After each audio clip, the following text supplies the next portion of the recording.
Chapter 6. TJ, pwede ba tayong mag-usap? Sure. Tungkol saan, Ali? Tungkol kay Carla. Halika sa kwarto. Yaya niya kay Ali at nagtungo sila sa loob. At iniwan muna nila ang bata kay Doña Marites at sa yaya nito. Anong pag-uusapan natin, Ali? TJ, naawa kasi ako kay Rendel.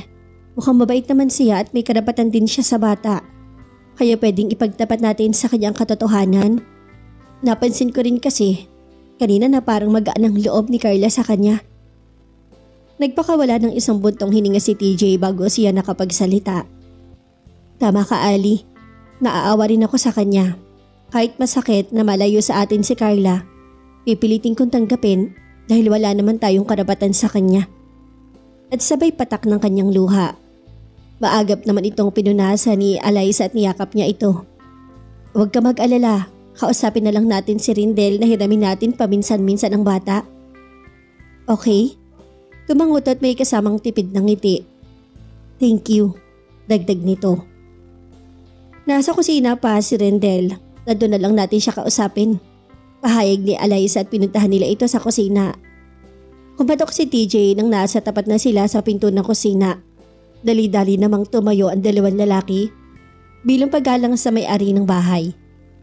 Maupo kayo. Utos si TJ at muling umupo ang dalawang lalaki. Umupo rin si Ali at si TJ sa harapan ni Rendel at ng ina niya at nasa gilid naman. Ako pala si TJ Cliff. Pakilala niya sa dalawang lalaki. Ako si Rendel at siya naman si Manong Nardo. Isang taxi driver na nagmagandang loob upang tulungan ako. Kumain na ba kayo? Tapos na sir, maraming salamat. Anong driver? Rendel, ikaw ang sadya namin. May dapat kang malaman at karapatan mo na malaman ito. Panimula ni TJ. Ano po yan sir? It's about Carla. Bakit sir? Ano tungkol sa anak niyo ni Alaysa? Pag-aalala niyang tanong. She's your daughter. Anak ninyo ni Alysa. Malungkot niyang pahayag. Lumaki ang mga mata ni Rendel at halos hindi nakapagsalita sa narinig. Napatitig ito ng husto kay TJ at kinikilates kung seryoso ba to sa kanyang sinasabi. Anak ko ang bata? Paano nangyari yun? Kadautan nitong tanong na hindi pa rin siya makapaniwala. At nagsisimula na namang lumabas ang mga luha sa kanyang mga mata. Ali, ikaw na magkwento. Biglang tumayo si TJ at sumagap ng hangin. Nagpalakad-lakad ito na ang kanyang dalawang kamay ay nasa loob ng bulsa ng kanyang pantalon. Pilit niyang pinigilan ng mga luha na kanina pa nagbabanta.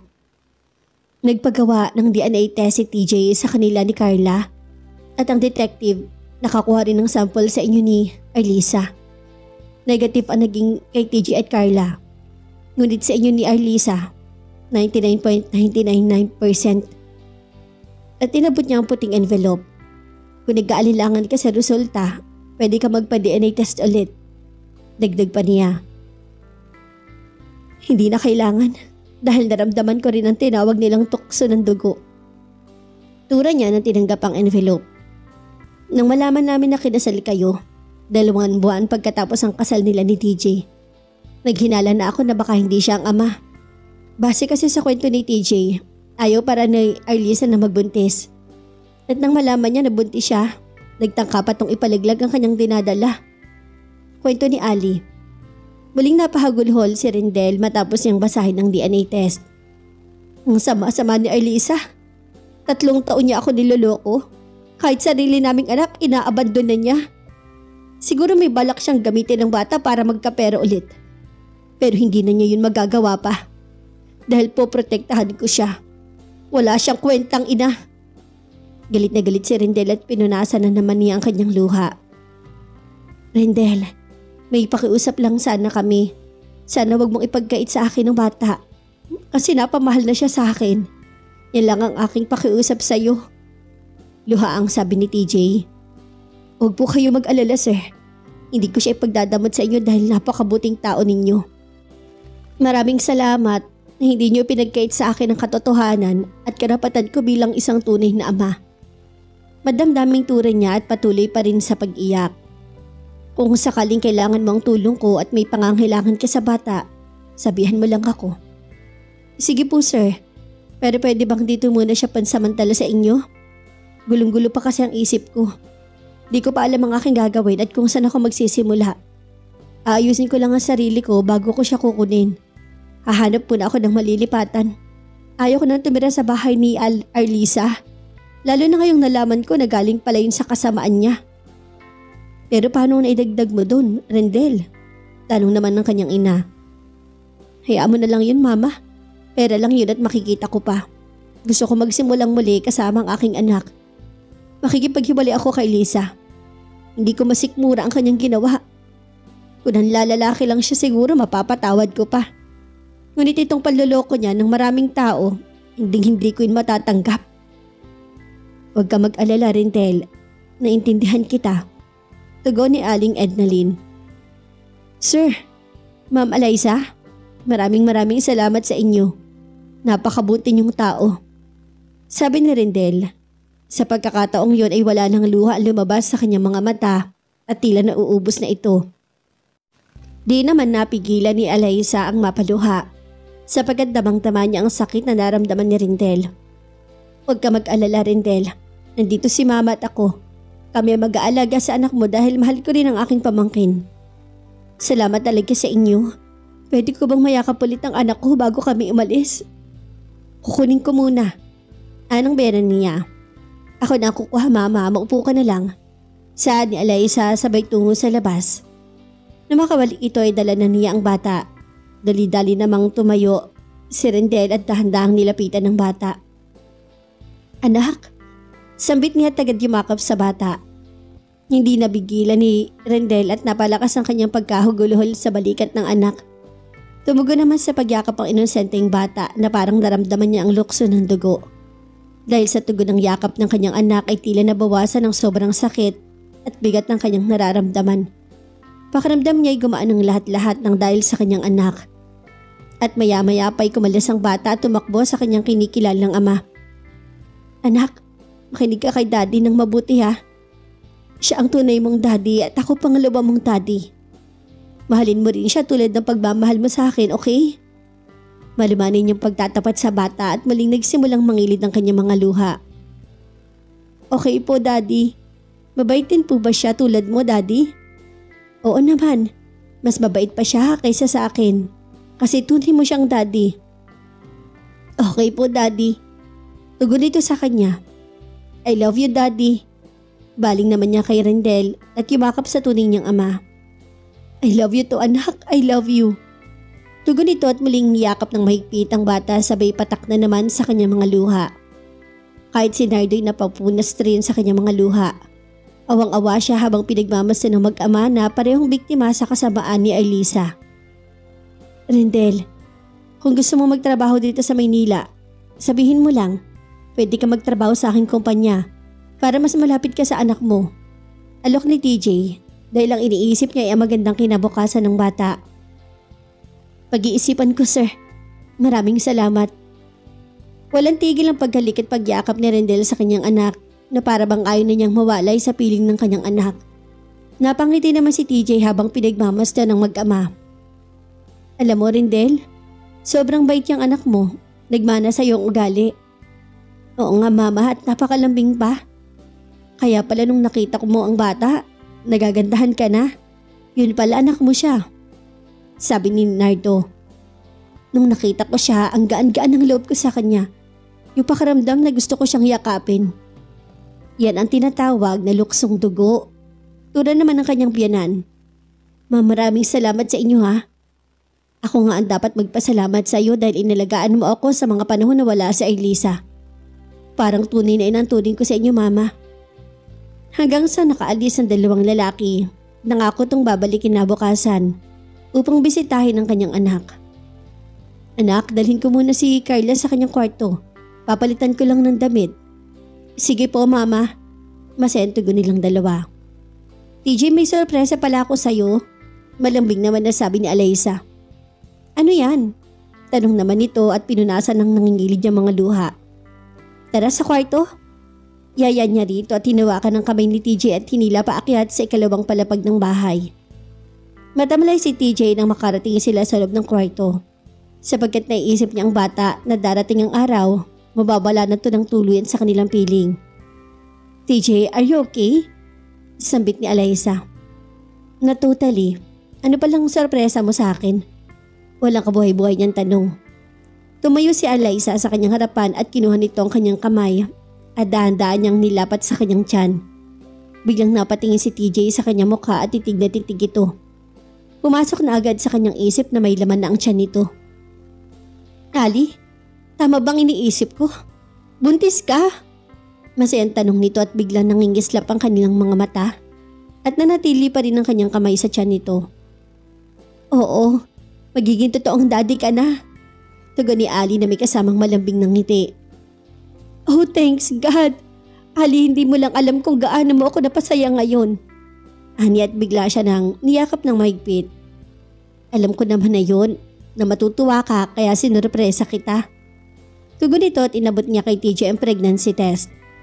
Oh my God! At hinalikan niya ang pregnancy test. Ilang buwan ang baby natin? Tanong niya at dahan-dahan itong pinaupo sa kanyang kandungan at mahigpit na niyakap. 1 buwan at mahigit? Bukas na bukas pupunta tayo sa doktor para malaman natin ang kalagayan mo. Thank you so much, Ali. Dahil binigyan mo ako ng sariling anak. I love you so much. Pangako aalagaan ko kayong dalawa ng baby natin. Madamdaming pahayag nito at hinalikan niya ang tiyan ni Ali. Salamat, TJ. Malambing niyang tugon at sabay haplos sa mukha nito. Ako ang dapat na magpapasalamat sa iyo, Ali, sapagkat muli mo akong pinasaya. Ikaw ang gumamot sa sugatan kong puso. I'm sure magiging maingay na tong tahanan natin. Well said. At huwag ka nang lumabas ha. Dito ka na lang. Magpapahinga ka dahil ayaw ko mapagod ka at ang baby natin. Sige. I'm sure matutuwa yun si mama kapag nalaman niya na buntis ka. Sa aday TJ, inalalayan niya ang babae upang makahiga ng maayos. Salamat. Welcome. Tugunin nito sabay halik sa kanyang labi. Babalik ako agad. Pahabol ni TJ bago tuliyang lumabas. Na makalabas si TJ ay agad niyang hinanap ang ina nito. Mama, upang ibalita niya ang pagdadalang tao ni Alyssa. Mama! Masigla niyang tawag sa ina. Yes, what happened son? Mukhang masaya ka yata ngayon ah. Pagtatakang tanong ng ina. Yes mama, masayang masaya ako ngayon. Bakit ano bang meron? Si Alyssa, buntis. Really? Oh thanks God, nasan siya?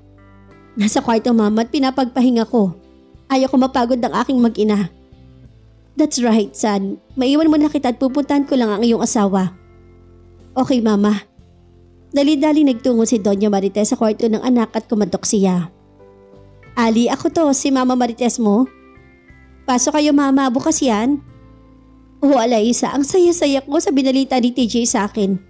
Buntis ka ba talaga? Oo mama. Thank you so much dahil binigyan mo ako ng sariling apo. Sabi ni Doña Marites at niyakap ito at nang niyakap. Salamat mama. Ingatan mo yung apo ko ha. Opo mama. Magpahikang nga ka na at lalabas na ako. Tutulungan ko lang ang asawa mo sa ating mga bisita. Sige po ma, salamat. Pagkatapos ng 2 oras, pumasok na si TJ at naabutan niya ang buntis na sobrang himbing ang tulog. Hindi na niya to ginising at maingat siyang pumasok sa banyo upang mag-shower dahil gusto niyang tumabi sa asawa ng babango. Nang matapos siya, maingat itong tumabi sa kama at niyakap niya to sabay halik sa noo. Kanina ka pa? Sorry nakatulog ako. Bago lang din, kumusta ang mag-ina ko? Tanong niya sabay haplos sa buhok ni Ali. Okay naman kami. Mukhang strong naman si baby. DJ, ano palang plano mo kay Alyssa? Hindi na ako magdedemanda para sa ikatatahimik ng lahat. Lalo na para kay Carla. Ayoko lumaki siya na ang kanyang inay nasa loob ng kulungan. Bigyan na lang natin siya ng isa pang pagkakataon. Para sa kanyang mag-ama, total magkakababy na rin tayo. Ang bait mo talaga. Sayang si Alyssa. I think may purpose si God. Siguro tayo talagang para sa isa't isa. At siya lang ang naging instrumento upang magkatagpo tayo. Pahayag nito at pinatong niya ang hita ni Ali sa kanyang hita. Siguro nga. Biruin mo, hindi ako nagkaroon ng nobyo. Tapos bigla ka nalang dumating sa akin at instant husband ko pa. I love you, Alyssa. Madamdaming sabi niya. I love you too, TJ. Pangako magiging faithful wife ako sa'yo at magiging mabuting asawa at ina. Ali, alam ko naman na faithful ka talaga kaya nga minahal kita agad at ganun din si Mama. Dahil ibang iba ka at higit sa lahat marunong kang magpapahalaga sa damdamin ng iba. Sige na matulog na tayo para maaga tayong pupunta sa hospital bukas. Okay, good night. Madamdaming sabi ng buntis at tumalik sa kanyang labi. Good night. I love you, Ali. Tugon naman ito at niyakap ang katabi. Kinabukasan, maaga nagising si Aling Ednalyn upang ipaganda ang alang-almusal ang kanyang apo't anak. Kahit may katulong sa bahay ay mas may nabuti niyang pagsilbihan ng bunso nitong anak. Wala pa tong kalam-alam na nagdadalang tao pala si Ali dahil gusto ng anak na isurprise niya ang ina. Maaga ring bumangon si Ali dahil ipinaghanda niya ng almusal ang asawa. Good morning, Mama. Bakit ikaw nagluto? Lumapit siya sa ina't humalik. Maaga si akong nagising, anak. Nakakabagot rin kapag hindi ko maigalaw-galaw itong katawan ko. Pakiramdam ko lagi akong may sakit. Ikaw, bakit maaga kang bumangon? Pupunta kami ni TJ sa hospital. Ha? May sakit ba siya? Pag-aalala nitong tanong. Don't worry, Mama, walang may sakit. Nakangiti nitong tugon. At kinuha ang kamay ng kanyang ina tinapat sa kanyang tiyan. Buntis ako, Mama. Buling niya rito. Talaga, naku, congrats anak. Masayang niyakap ni Ednalyn ng bunsong anak at tuwang-tuwa ito. Bumalik ka na sa kwarto at ako nang bahala dito. Okay lang ako, Mama. Tutulungan ko na kayo dito. Gusto ko kasi na ako mismo mag-aalaga sa asawa ko, Mama. Okay, pero magdahan-dahan ka lang ha. Opo, Mama. Alala ko talaga ang papa mo sa tuwing magkasama tayo, anak. Kuhang-kuha mo kasi ang pag-uugali niya. Madamdaming saad nito. Mabait ka rin naman, Mama. Pakiramdam ko nga sa iyo ako nagmana. May iba pala ako, Ali.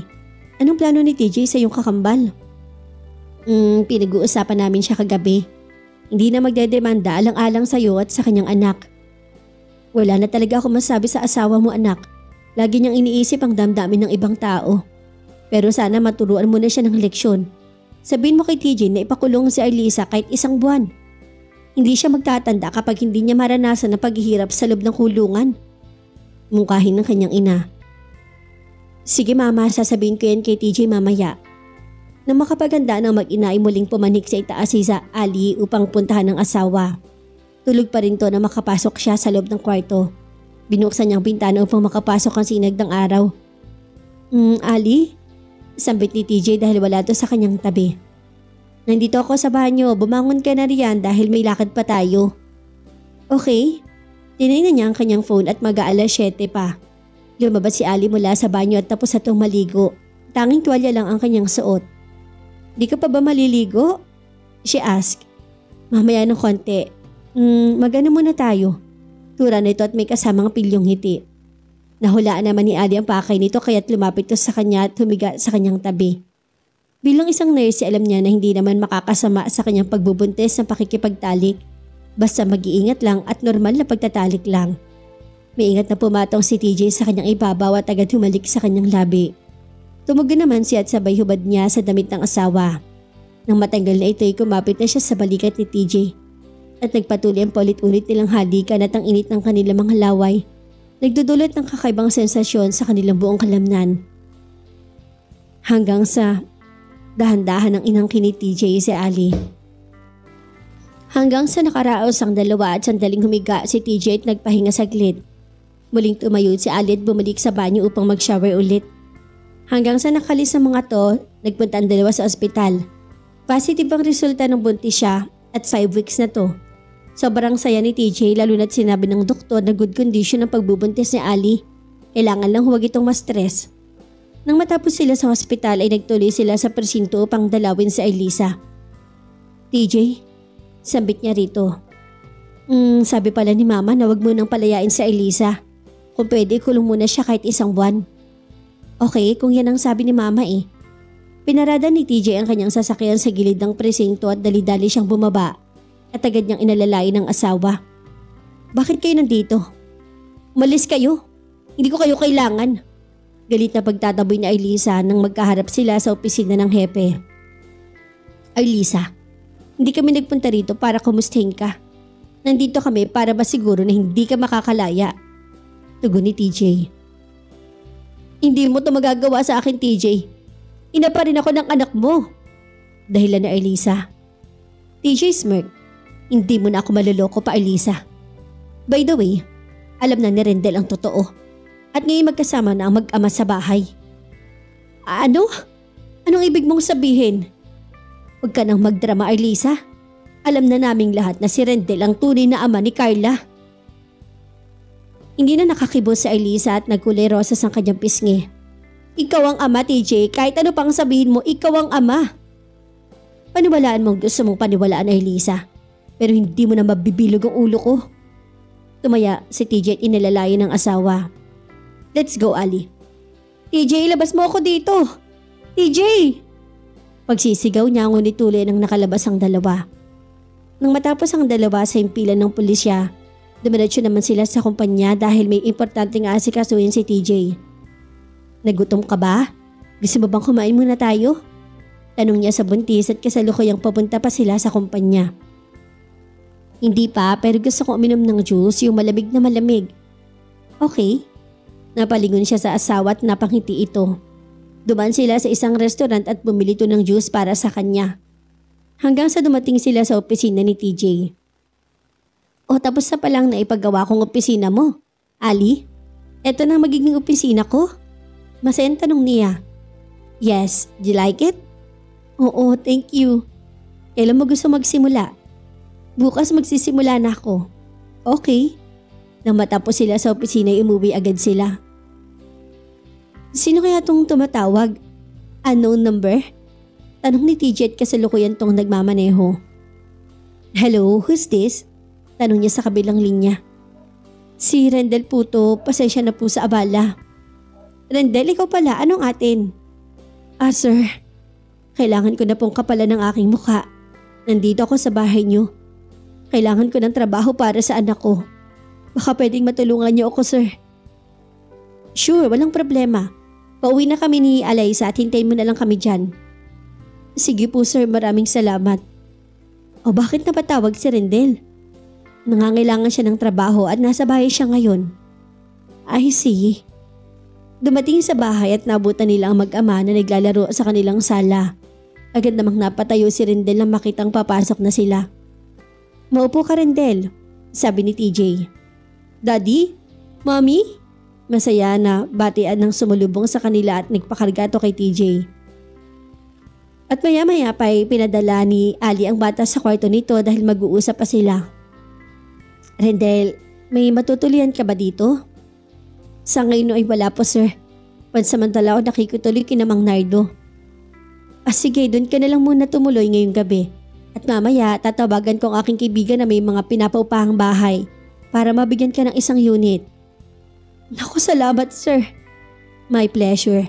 Si Arlisa pala. Nagkita na kayo? Hindi ko pa siya nadadalaw, sir. Pahumain ko muna ang galit ko sa kanya. Baka kasi masaktan ko lang siya. Ano pala ang trabaho na alam mo, Rendel? TJ asked. Actually, nag-graduate ako ng Bachelor of Science in Business Management.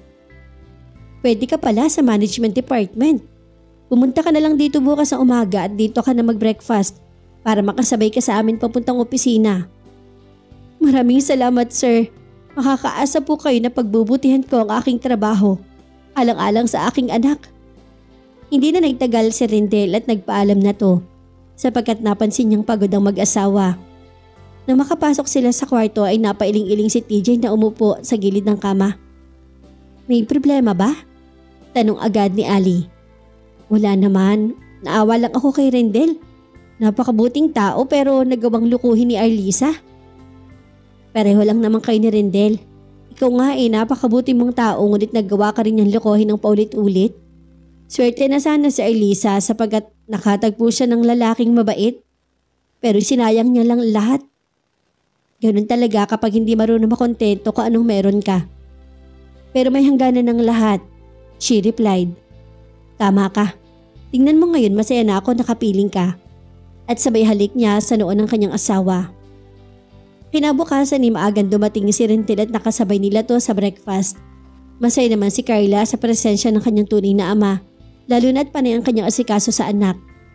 Natuwa naman si Ednalyn habang pinigmamasa ng mag-ama. Pero nandun pa rin ang kanyang awa kay Rendel sa tuwing naisip niya ang mga kabutihan na ginagawa nito sa kanya. Rendel, anong plano mo sa bata?